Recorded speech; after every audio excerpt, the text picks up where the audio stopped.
কোনো টেনশন নেওয়া হচ্ছে না। আমাকে কেন আমার পরিশোধ বলেন নাই, আমাকেও বলেন একদিন বলে অনেক। এরপরে যখন আমি জানতে পারলাম এই ধরনের হয়েছে, তখন ইউনো সব নিয়ে আসলো। তবে অবশ্যই তো স্থানীয় লোক লাগবে, লোক তো অবশ্যই আছে।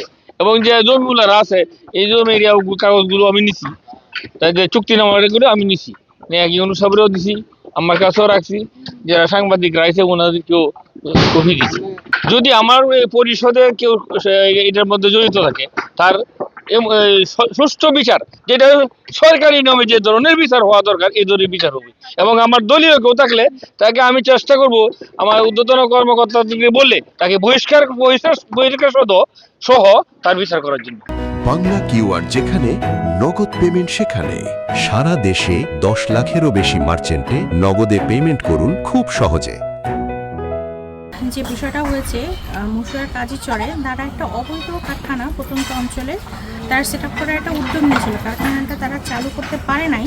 তারা যেটা করেছে, তারা 3টা চুল্লি তৈরি করেছে এবং তারা কিছু চুনা পাথর এনে এখানে স্টোর করেছে। তাদের উদ্দেশ্য ছিল যে তারা তিতাস গ্যাসের যে লাইন, সেই লাইন থেকে তারা অবৈধভাবে গ্যাস লাইন নিয়ে তারা এই চুল্লিগুলো চালু করে তারা অবৈধভাবে এখানে তাদের চুনা পাথরের কারখানাটা চালু করবে। কিন্তু সেটা করতে গিয়েই তারা যখন গ্যাসের লাইনটা তারা কানেকশন নিতে যায়, তখনই দুর্ঘটনা ঘটে এবং গ্যাস বের হতে শুরু করে।